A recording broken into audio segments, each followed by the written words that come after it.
Hello everyone, welcome to my channel study Yoddha. आज मैं आप लोग के साथ चाइल्ड हेल्थ नर्सिंग के चैप्टर सेकंड के टॉपिक फोर्थ को डिस्कस करूंगी, जिसका नाम है the needs of normal children through the stage of development and prenatal guidance. इसको हम वन बाय वन डिटेल में हिंदी में देखेंगे। वीडियो को स्टार्ट करने से पहले प्लीज़ चैनल को सब्सक्राइब कर दीजिएगा। फर्स्ट हम देखेंगे the needs of normal children through development stage. इसमें दो चीज़ें दी गई है कि डेवलपमेंट स्टेज का क्या क्या नीड होता है एक चिल्ड्रन का, और प्रीनेटल गाइडेंस हम कैसे दे सकते हैं। तो फर्स्ट हम डेवलपमेंट स्टेज को देखेंगे, जिसमें हम फर्स्ट एज को देखेंगे इन्फेंसी, जो कि 0 to 1 ईयर के बच्चे को बोलते हैं, जिसमें फिजिकल नीड चाहिए रहता है बच्चे को। क्या क्या? ब्रेस्ट फीडिंग, आप लोग जानते हैं बच्चों को इम्यूनिटी के लिए माँ का दूध ज़रूरी होता है बच्चों को, ताकि वो सारे बीमारियों से लड़ पाए, इसलिए ब्रेस्ट फीडिंग ज़रूरी होता है। बच्चे को वार्मथ चाहिए रहता है। वार्मथ इसलिए चाहिए रहता है क्योंकि बच्चे का जो थर्मो रेगुलेशन रहता है वो इमेच्योर होता है, जिसके कारण बच्चा हाइपोथर्मिया में जा सकता है। थर्मो रेगुलेशन ये होता है कि एक एबिलिटी होता है जिसमें ऑर्गेनिज्म जो है अपना टेम्परेचर को मेंटेन करते हैं। इम्यूनाइजेशन बहुत ज़रूरी होता है ताकि वो पहले से प्रिवेंट कर सके अपने बॉडी को किसी भी बीमारी से। हाइजीन, बच्चों के आसपास हाइजीन होना बहुत ज़रूरी है ताकि बच्चे को बीमारियां ना फैले। सेफ़ इन्वायरमेंट भी बच्चों को ज़रूरी है ताकि वो अपने आप को हार्म ना कर सके। सेकेंड पॉइंट है इमोशनल नीड। बच्चे को इमोशनल नीड भी बहुत ज़रूरी रहता है, जैसे कि लव। बच्चे को प्यार दिखाइएगा तो आप देखिएगा कि वो जल्दी आपकी गोदी में आ जाएगा। सिक्योरिटी, बच्चे को सेफ्टी बहुत ज़रूरी रहता है। बॉन्डिंग विथ केयर गिवर्स, और जो उसका देखभाल करते हैं उनके साथ एक बॉन्ड होना बहुत ज़रूरी होता है। थर्ड पॉइंट देखेंगे स्टिमुलेशन। स्टिमुलेशन होता है बच्चों में बहुत सारे एक्साइटमेंट आते हैं, जैसे कि बात करने का, कर्डलिंग का। आप उसको कर्डलिंग करेंगे तो वो बहुत खुश हो जाएंगे। Colourful toys for sensory development, और कलरफुल टॉयज़ देख के, खिलौने देख के उनको एक्साइटमेंट होता है, वो खिलखिलाने लगते हैं, हंसते हैं, और उसके साथ साथ उनका सेंसरी डेवलपमेंट भी होता है। सेकेंड देखेंगे अर्ली चाइल्डहुड। अर्ली चाइल्डहुड में बच्चे जो 1 से 3 साल के बच्चे रहते हैं, उसमें क्या क्या उनको ज़रूरत पड़ती है। उन बच्चों को सबसे पहले न्यूट्रिशन की ज़रूरत पड़ती है। Proper balance diet with protein, vitamin and calcium, हर तरह के बैलेंस डाइट उनको देना ज़रूरी होता है ताकि उनका बॉडी उस टाइम ग्रोथ अच्छे से कर पाए, डेवलपमेंट अच्छे से हो पाए। मोटर डेवलपमेंट में उनको opportunity for walking, climbing, play, ये सब का ज़रूरत होता है ताकि वो अच्छे से खेल सके और नई नई चीज़ें वो सीख सके, साइकिल चलाना सीख सके। टॉयलेट ट्रेनिंग देना भी बच्चों को बहुत ज़रूरी होता है ताकि वो बेड वेट ना करे। लैंग्वेज एंड लर्निंग, इस टाइम के बच्चे बोलना सीखते हैं, तो उनके सामने अगर हम बात करेंगे, उनसे बात करेंगे तो वो जल्दी क्या होंगे, सीखना चालू कर देंगे। टॉकिंग, बात करेंगे, रीडिंग करेंगे, और कोई भी ऑब्जेक्ट का वो नाम लेना सीखेंगे। फोर्थ पॉइंट है इसका security and independency. Loving guidance, freedom to explore, safe. Loving guidance होना ज़रूरी है ताकि बच्चे जो अपने आप को सेफ़ और सिक्योर फील करे, और जो भी वो एक्सप्लोर करना चाहते हैं, अगर आप उनको फ्रीडम दे रहे हैं, बाहर जा रहे हैं, तो आपको ये ध्यान रखना है कि वो सेफ़ है। अगर वो साइकिल चला रहे हैं या बाहर खेल रहे हैं या किसी बच्चे के साथ हैं तो वो सेफ़ है। थर्ड हम देखेंगे प्री स्कूल एज, जो कि 3 to 6 ईयर के बच्चे को बोलते हैं। इसमें बच्चों को फिजिकल नीड में एडुकेट स्लीप, प्रॉपर स्लीप होना चाहिए। उनका पैटर्न हमें देखना है कि वो प्रॉपर तरीके से सो रहे हैं या नहीं सो रहे हैं। प्रॉपर बैलेंस डाइट चाहिए उनको, और डेंटल केयर इसलिए चाहिए क्योंकि वो बहुत सारे टॉफ़ीज़ खाते हैं और उनकी कैविटी हो सकता है, और उनको जो परमानेंट टीथ भी उनको निकलता है, इसका भी हमें ध्यान देना है। उनको भी उसके कारण दर्द हो सकता है, तो इस सबका चीज़ का हमें ध्यान देना है। फिर आता है second, play and learning. Play and learning में क्रिएटिव एक्टिविटीज़ हमें उसको सिखाना है करने के लिए। ड्राइंग हुआ, या फिर उनको जिस चीज़ में इंटरेस्ट है, रीडिंग बुक्स में, तो वो हमें करने देना है जिससे उनका स्किल्स डेवलपमेंट हो। स्टोरी टेलिंग उन्हें हमें बताना है। ड्राइंग, ग्रुप प्ले, ये सब चीज़ें हमें करने बोलना है ताकि वो उनका अच्छे से प्रॉपर डेवलपमेंट हो सके। थर्ड है इमोशनल इनकरेजमेंट, उनको इनकरेज करना है, कभी उनको ये नहीं कहना कि तुमसे नहीं हो पाएगा, उनको डेमोलाइज नहीं करना है। हर एक चीज़ अगर वो कुछ भी करते हैं तो हमें उनको प्रेज़ करना है, हाँ तुमने अच्छा बना, तारीफ़ करना है, रीएश्योरेंस करना है, उनको दिलासा देना है कि हाँ मैं हूँ आपके साथ। फोर्थ है सोशल।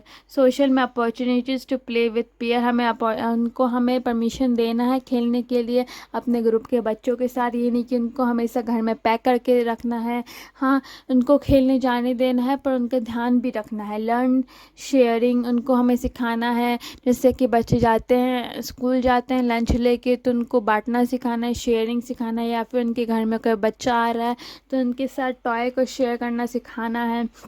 एंड कोऑपरेशन, और उनको समझौता करना भी सिखाना है आपस में। ये नहीं कि बच्चा जो है अपने चीज़ सिर्फ अपने लिए रखे, दूसरों को ना दे। डिसिप्लिन, हमें मेनली बच्चों को क्या चीज़ में रखना है, डिसिप्लिन में रखना है। सिंपल रूल्स, हमें उनके लिए कुछ सिंपल रूल बनाने हैं ताकि जैसे कि आपको बहुत से बच्चे बेड वेटिंग करते हैं तो हमें उनको सिखाना है कि आपको बेड वेटिंग नहीं करना है, आपको टॉयलेट जाना है। उनके लिए ये सब रूल्स बनाने हैं, आपको पूरा खाना फिनिश करना है। कंसिस्टेंसी, ये सब चीज़ें हमें पूरा कंसिस्टेंसी से सिखाना है। ये नहीं कि हम कुछ दिन कर रहे हैं कुछ दिन छोड़ दे रहे हैं। पॉजिटिव रिइंफोर्समेंट, एक बिहेवियर मॉडिफिकेशन होता है जिसमें हम बच्चों को कोई काम करने बोलते हैं और उनके बाद उस काम के लिए हम एक रिवॉर्ड रखते हैं। अगर बच्चा वो काम कंप्लीट कर देता है तो उसके बाद जैसे कि चॉकलेट हुआ, ये सब हमें उसको एक रिवॉर्ड के तरफ से उनको बच्चे को देना पड़ता है ताकि वो उसके कारण अपना काम प्रॉपरली कर सके। फोर्थ हम देखेंगे स्कूल एज। स्कूल एज के बच्चे जो 6 to 12 ईयर्स के बच्चे होते हैं उनको बोलते हैं। इनमें उन फिज़िकल नीड आता है जिसमें उनको प्रॉपर न्यूट्रिशन चाहिए रहता है, एक्सरसाइज करे, वो अपना पर्सनल हाइजीन रखना उनको ज़रूरी होता है। सेकंड है कॉग्निटिव एजुकेशन, हमें उनको देना है, उनको समझाना है एजुकेशन कितना इम्पॉर्टेंट है, उनके प्रॉब्लम सॉल्विंग एक्टिविटीज़ को इनक्रेज करना ताकि वो अपना प्रॉब्लम खुद सॉल्व कर सके। रीडिंग हैबिट उनके अंदर डालना है ताकि वो और उनके स्किल्स डेवलप हो पाए। सोशल एक्टिविटीज़ में हमको उनको पीयर ग्रुप एक्टिविटीज़ करने के लिए बोलना है, अपने ग्रुप अपने एज के बच्चों के साथ खेलने के लिए बोलना है। टीम वर्क उनके लिए बोलना है कि आपस में टीम वर्क करें, ये नहीं कि सिर्फ अपने बारे में हम सोचें। सोशल स्किल्स, ये सिर्फ उनको घर में नहीं रखना, उनको सोशल स्किल्स में भी डेवलप करवाना है ताकि वो बाहर जाके हर एक काम में परफेक्ट हो सके। फोर्थ है इमोशनल में recognization, self confidence building, moral guidance. Recognization में उनको अपने घर, अपने एड्रेस, अपने फ़ोन नंबर के बारे में बताना है, ये सब उनको ताकि जो अगर वो खो भी जाए तो ये सब अपने आप को बता सके, किसी को बता सके, अपना इंट्रोडक्शन दे सके। सेल्फ कॉन्फिडेंस उनको बिल्ड करना, उनको डेमोलाइज नहीं करना है, कभी भी मोरल गाइडेंस देना है उनको। पेरेंटल रोल में हम मॉनिटरिंग स्कूल प्रोग्रेस, हमें हमेशा बच्चों के प्रोग्रेस में ध्यान देना है कि उसका रिज़ल्ट अच्छा आ रहा है कि नहीं, उनके स्किल्स डेवलप हो रहे हैं कि नहीं, और भी वो एक्टिविटीज़ में ग्रोथ हो रहा है कि नहीं। प्रोवाइडिंग इनकरेजमेंट, हमेशा उनका इनकरेज करना है उनको हर एक एक्टिविटी में। फिफ्थ हम देखेंगे एडोलसेंस। एडोलसेंस में एज आता है 12 to 18 ईयर। इसमें आता है फिजिकल नीड में knowledge about puberty change, proper nutrition, calcium.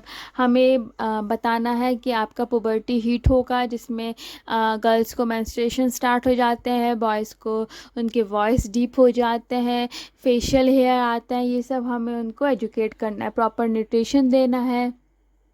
Psychological changes में हमें बताना है गाइडेंस इन आइडेंटिटी, इंडिपेंडेंस, इमोशनल कंट्रोल। हमें उनको उनके बारे में आइडेंटिटी देना है कि आप कौन हैं, आप कहाँ से आए हैं, सब कुछ बताना। उनको इंडिपेंडेंस सी देना है, मतलब कि वो अपने काम के लिए किसी पे डिपेंडेंट ना रहे। इमोशनल कंट्रोल, अपने इमोशन को कंट्रोल करना सिखाना है। सोशल में उनको हेल्दी पीयर रिलेशनशिप बनाना सिखाना है ताकि वो अपने एज के बच्चों के साथ घुल मिल सके। Guidance about friendship and sexuality, हमें फ्रेंडशिप और सेक्सुअलिटी के बीच में डिफरेंस समझाना है कि फ्रेंडशिप क्या होता है और सेक्सुअलिटी क्या होता है, मोरल वैल्यू गाइडेंस हमें उनको देना है, डिसीजन मेकिंग, ताकि बच्चे अपना डिसीजन खुद ले सके, रिस्पॉन्सिबिलिटी करना सीखे, मतलब वो किसी पे हर एक बात को समझना सीखे, वो जान पाए कि रिस्पॉन्सिबिलिटी क्या है और हर एक काम को वो अच्छे से करने वाला हो सके। करियर गाइडेंस देना है ताकि वो उनका फ्यूचर ब्राइट हो सके। सपोर्ट देना है उनको, open communication with parents, teacher, counselling if needed, ताकि वो खुल के अपने पेरेंट्स, अपने टीचर्स से बात कर सके और अगर उनको ज़रूरत है तो वो अपने नीड, जो भी नीड के अनुसार अपने टीचर से, अपने पेरेंट्स से बात कर सके खुल के। लास्ट हम देखेंगे नीड ऑफ प्रीनेटल स्टेज। एक प्रीनेटल स्टेज में मतलब कंसेप्शन टू बर्थ के जो पीरियड रहता है उनके बीच में क्या क्या ज़रूरी रहता है। एडुकेट मैटरनल न्यूट्रिशन, माँ को सारी न्यूट्रिशन की बहुत ज़रूरत होती है, ताकि अगर माँ को न्यूट्रिशन मिलेगा तो क्या होगा, बच्चों को भी उनका न्यूट्रिशन मिलेगा। तो माँ को क्या क्या ज़रूरत होता है, iron, folic acid, protein, vitamin. Second है regular antenatal checkup and immunisation. Antenatal checkup ज़रूरी होता है डॉक्टर से कि बच्चे में कोई चेंजेस आ रहा है कि नहीं, बच्चे का फिटल डेवलपमेंट हो रहा है कि नहीं, और इम्यूनाइजेशन माँ को टीटी प्रॉपरली लग रहा है कि नहीं। अवॉइड हार्मफुल सब्सटेंसेस, और माँ को बहुत ज़्यादा हार्मफुल सब्सटेंसेस को अवॉइड करना है। अगर अल्कोहल कंज्यूम करती है तो उसको अवॉइड करना है, तंबाकू, ड्रग्स, ये सब अवॉइड करना है। Emotional support and stress free environment for mother. Emotional support उनके पेरेंट्स, उनके हस्बैंड से मिलना चाहिए उनको, ताकि वो खुश रहे और बच्चों पे इनका असर ना पड़े। और स्ट्रेस फ्री मतलब माँ पे कोई भी तरह का स्ट्रेस नहीं आना चाहिए, ताकि उनके कारण जो है बच्चों का इफेक्ट ना पड़े। Health education to parents about child health and newborn care. हमें माँ को हर तरह का एजुकेशन प्रोवाइड करना है कि चाइल्ड बर्थ कैसे होगा और न्यूबॉर्न केयर, अगर बच्चा पैदा हो रहा है उसके बाद हम उसका केयर कैसे करेंगे। Thank you so much. अगर आप लोग को वीडियो पसंद आई होगी तो प्लीज़ लाइक, शेयर और सब्सक्राइब कीजिएगा। Thank you.